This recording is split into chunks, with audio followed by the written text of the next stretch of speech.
Start. Welcome to the Darnell and Cody show, where we talk about social, political, and philosophical issues currently relevant to us as a society. Today we're going to be talking about euthanasia. And euthanasia is defined as the medical killing of a patient.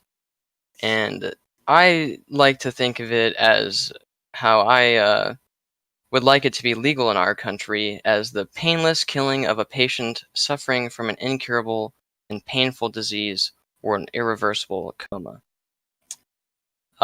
Certain states in our society allow a patient relief from pain and gives them the dignity that they wish to have in death, allowing them to die on their own terms. It also allows them good closure for loved ones, allows them to say their final goodbyes in the way that they choose to, and allows them to start grieving without having to see their loved ones suffer for months before they finally pass away. 7 states in D.C., Washington, D.C., have legalized euthanasia or physician-assisted suicide in some form. D.C., for example, only allows the terminally ill and dying that have been diagnosed and given a death date within 6 months to be given assisted suicide medication. Other states have tried to pass such laws, most recently Maryland, and the bill did not have enough support and was withdrawn. This is how I feel that euthanasia should be legalized only for the terminally ill and those who are suffering from an incurable and painful disease. Some countries have legalized euthanasia for reasons other than this, such as Netherlands and Japan. Parts of Britain also have write-arounds for the laws in place that basically make it impossible to prosecute a doctor for allowing physician-assisted suicide.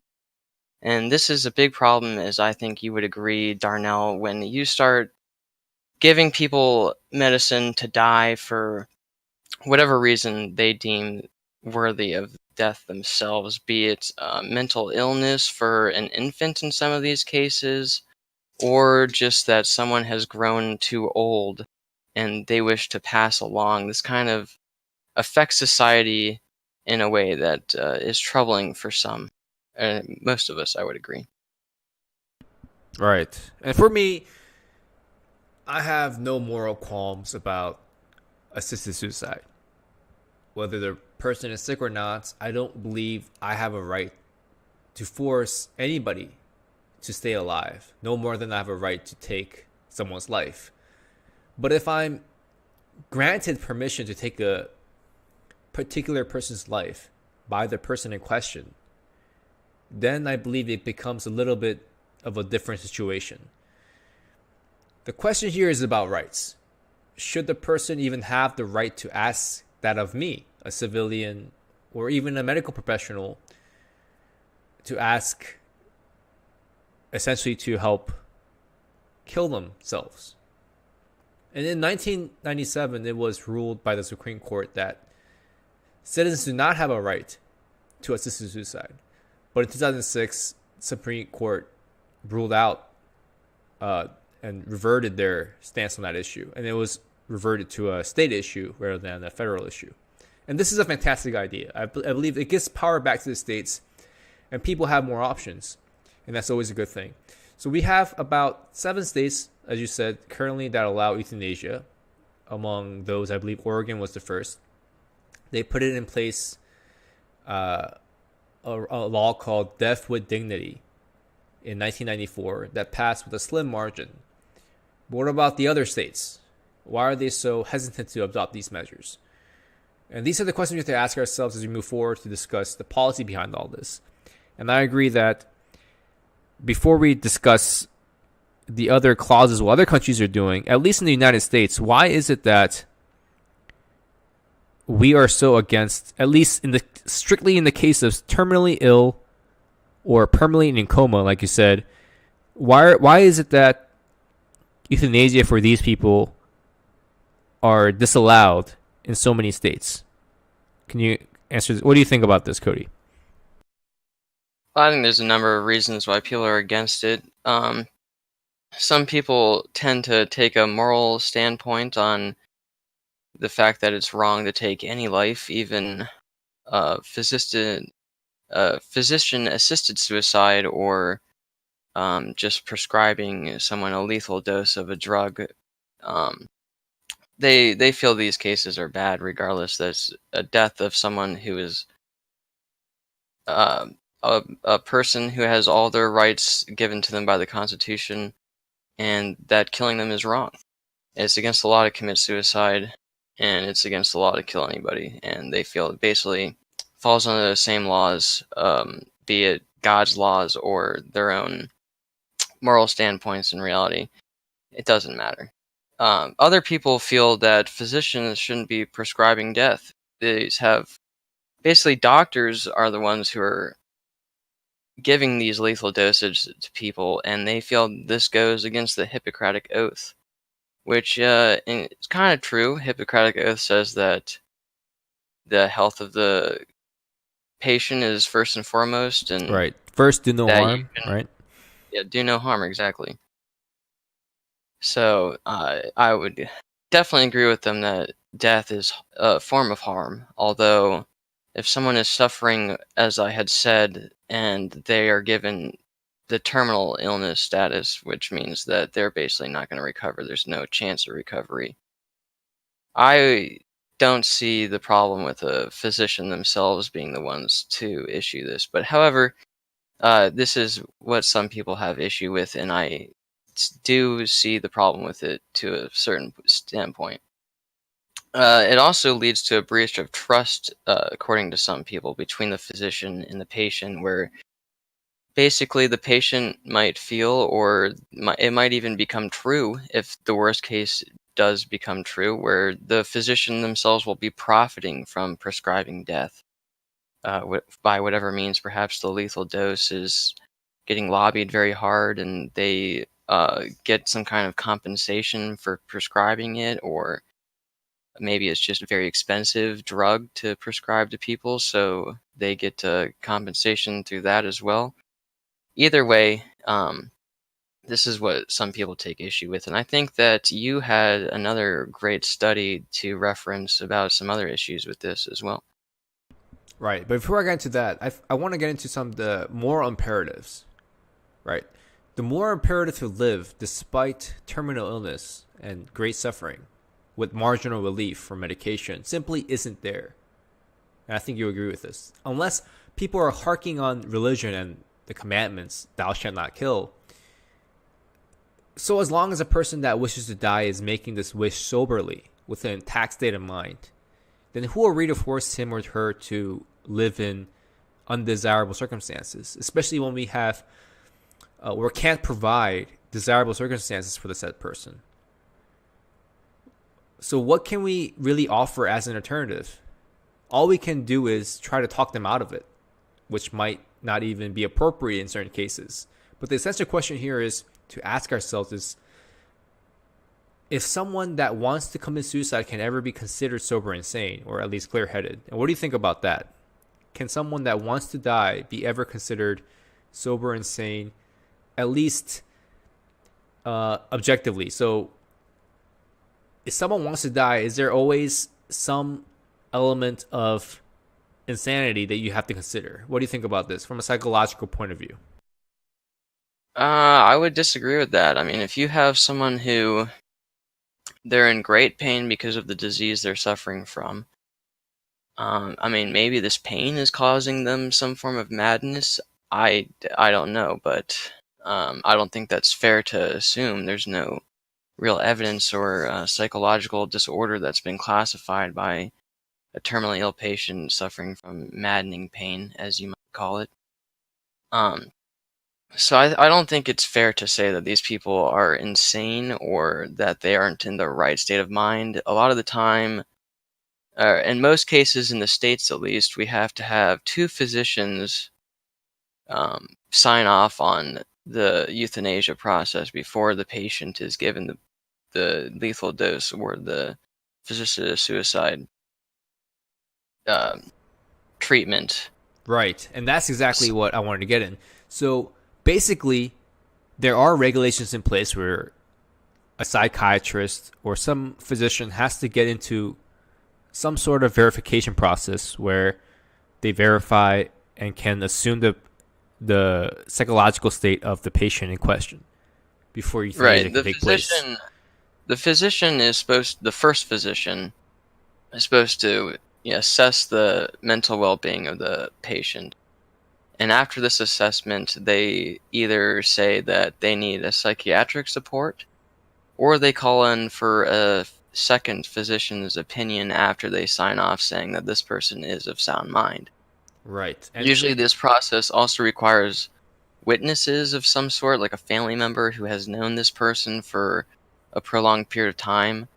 Um, if that's not available to the patient, I'm sure that the doctors will handle that, but that is required for most of these kinds of processes as well. Someone there saying, yes, this person, I've known them for a while.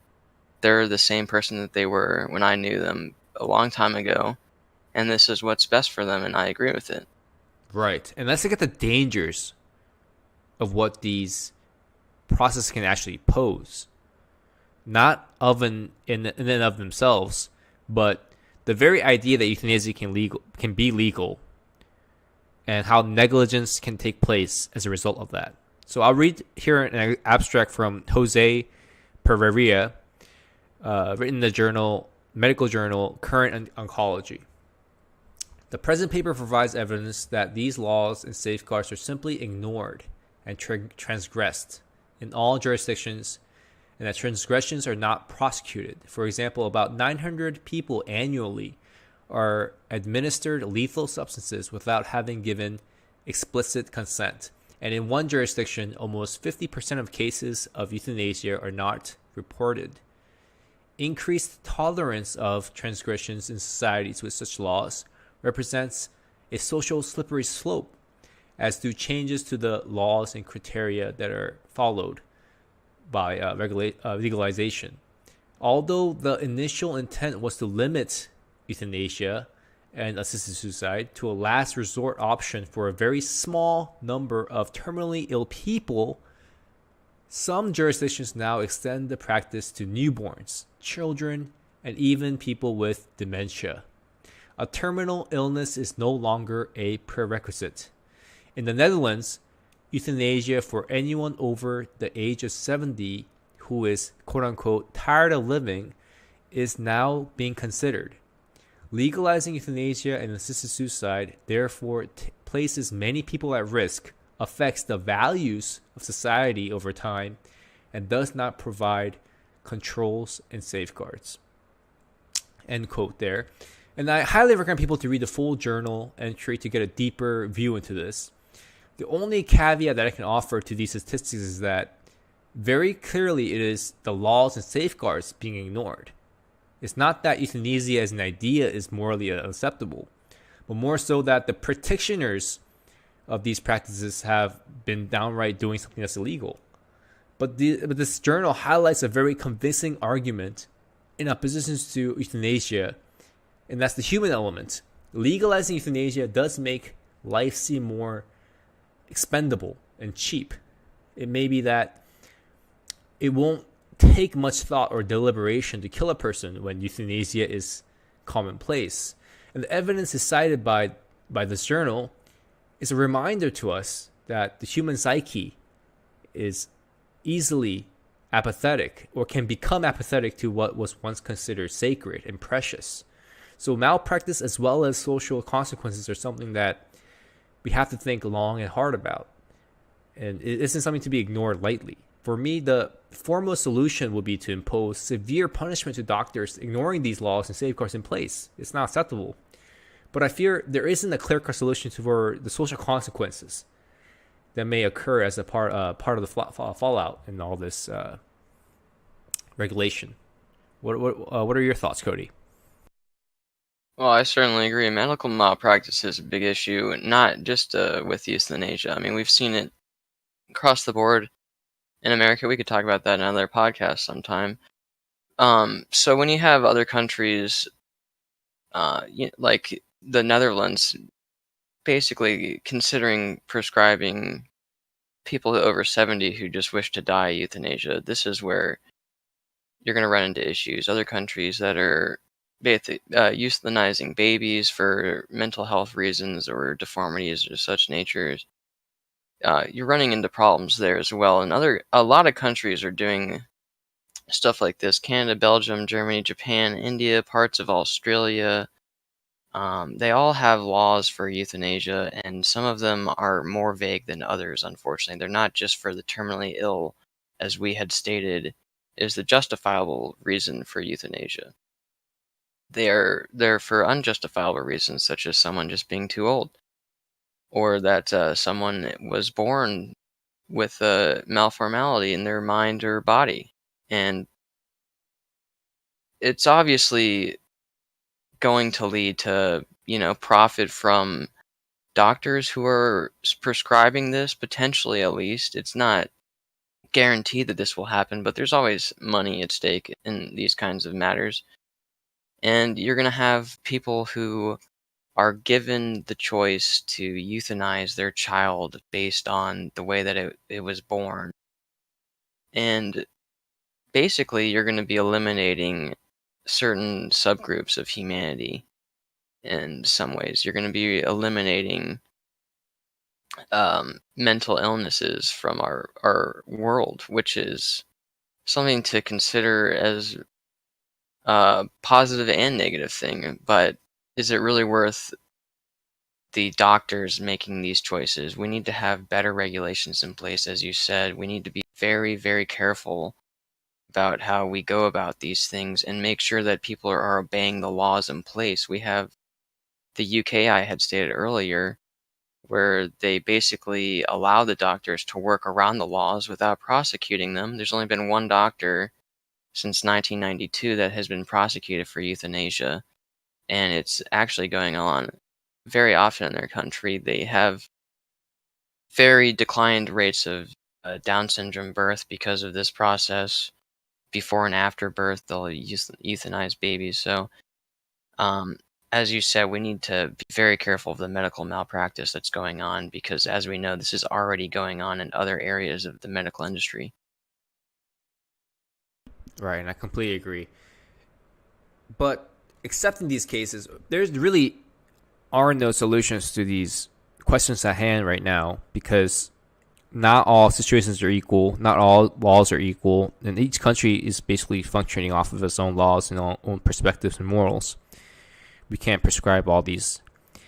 But in the case of America, at least, it seems the case is that, at least for the 7 states that are allowing euthanasia to take place, you have to be a terminally ill patient or in an irrecoverable coma.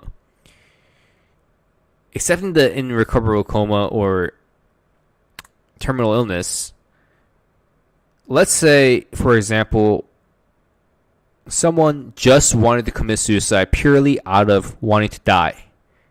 Not so different from the Netherlands case where I mentioned the 70-year-old people, or people above 70-year-olds, hadn't maybe getting an option if the law passes, that they'll be able to say, I'm tired of living, kill me.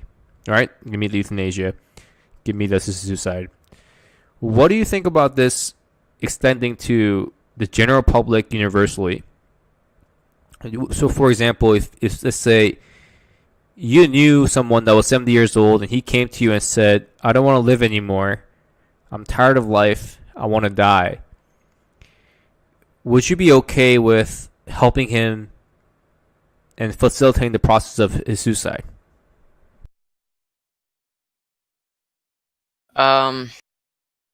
That's a tough one, really. I don't know if I would be able to do that. It would be depending on the circumstances. If they were living in a basically unpleasant let's say the life. circumstances were very simple. He just doesn't want to live anymore. Simple as that. Just doesn't want to live. Well, what would you say to that? Just, he says, life is unpleasant, I want to die. What do you say And to that's such an the individual? case. I would say that this individual first needs a mental health evaluation, regardless of their age. They could be 75, they could be 23, they could be 4 years old, and they're making comments about suicide. They need medical or mental health attention. Right. And what if they First and pass these foremost. tests? What if they pass these tests? What would you say then? They pass some kind of evaluation that says they're totally of sound mind and body, and still wishing to die. I would say that, if someone is 70 years old or older, what about someone I younger? don't- Let's just make it a broader case, because I feel like it's a kind of cop out to say that there has to be an age limit. Right? I mean, what if you're 69, 68? I mean, where's the line, right? So just That's true, anybody that's true. that's of age, it's an 18 and older that says, I want to just end it. Life is unpleasant. There's no meaning to life. Human beings are the worst, all right? They're a leech to society, to existence, to all life on Earth. I want to end it. What do you say to I such feel person? I would not help them kill themselves. I would say to this person, that's their choice, it's their life. I would try and describe to them the importance of their life, the subjective meaning to myself and to others around them.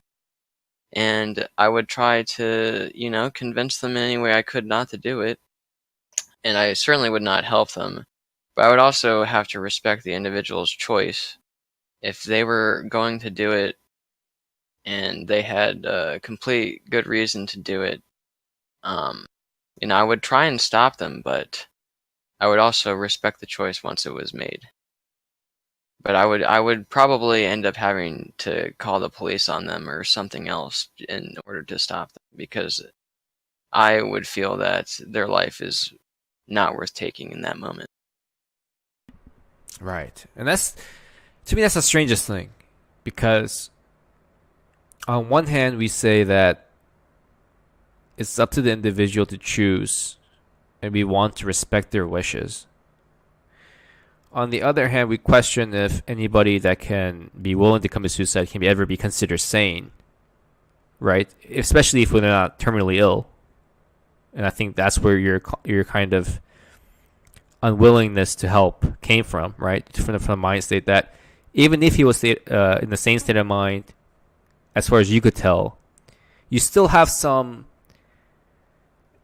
moral imperative to promote life rather than extinguish it. And I think that's important to take into account. That I think that social value of life is important as a society. It's cohesive. And it's something that we should walk towards.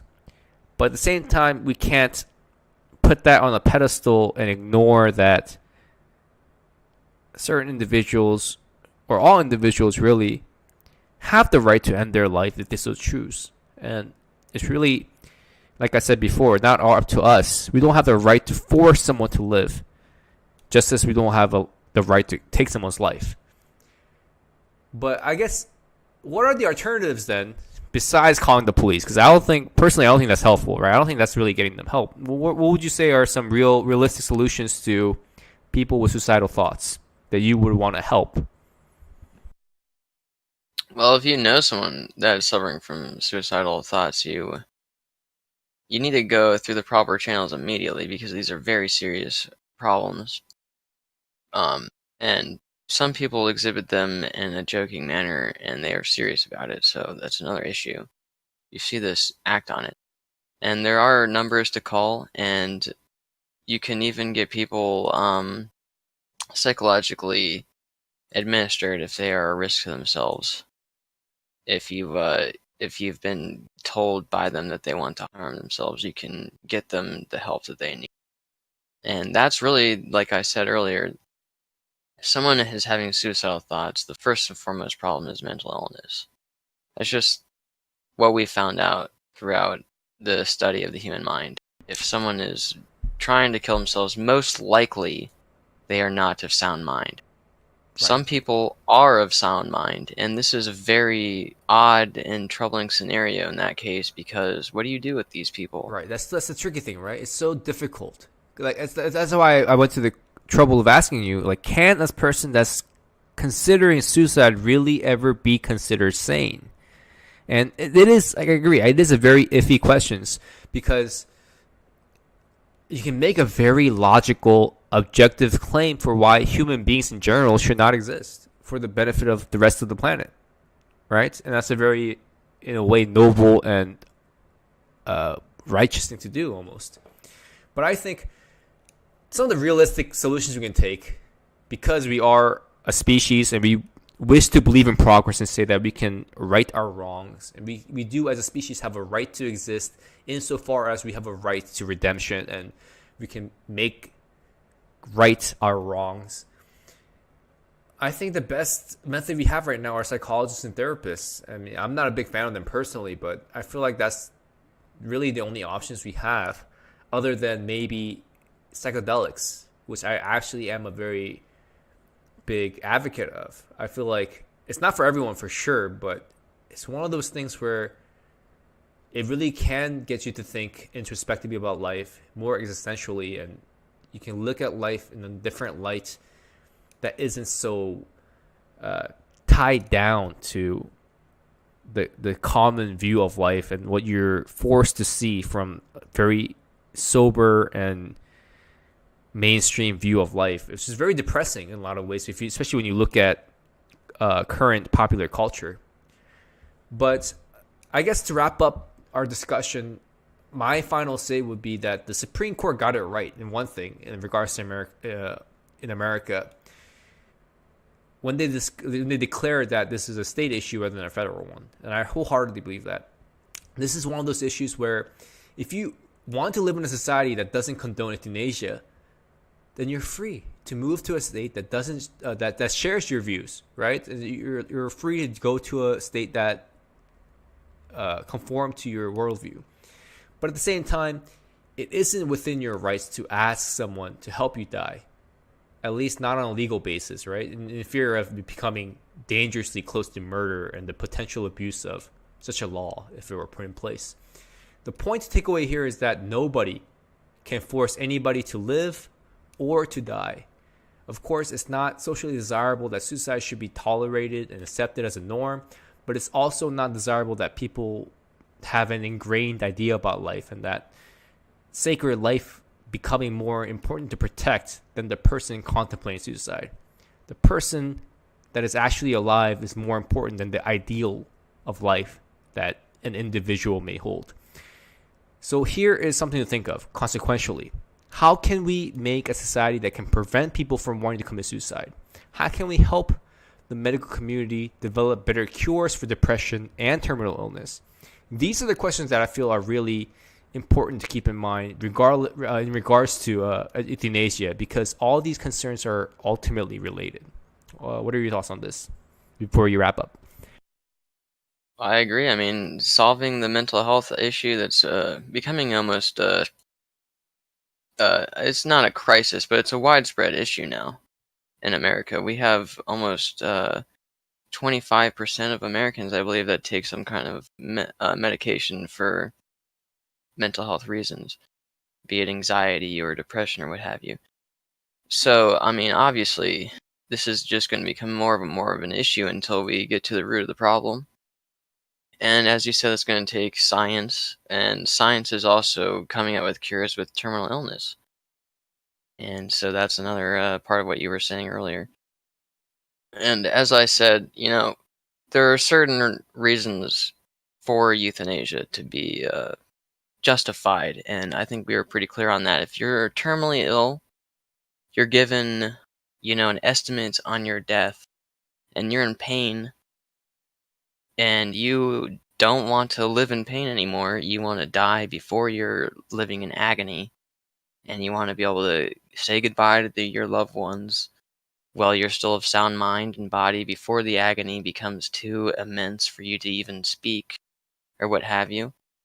Then you should be allowed to say your final goodbyes and allow your family to grieve without having to see you suffer for a prolonged period.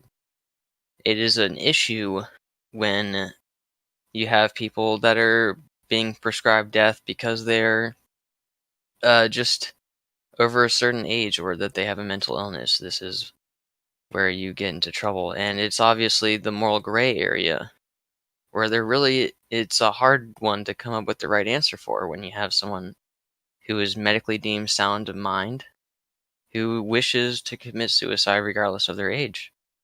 This is, you know, there's no real right answer there for these people. We try to give them the medical help with that, anybody of sound mind and body would try and provide them. If you're thinking about it logically, these people might have an issue. But if they don't have an issue, you find out, and they still want to die, it's a very troubling problem. And as I said, you might try and say that there's some moral objective to stop them from doing so, but there really isn't. It's all a subjective argument, and their opinions themselves are subjective, and you can't convince them otherwise because it's their subjectivity. So it's a very, very interesting conversation to have, especially about those people in particular.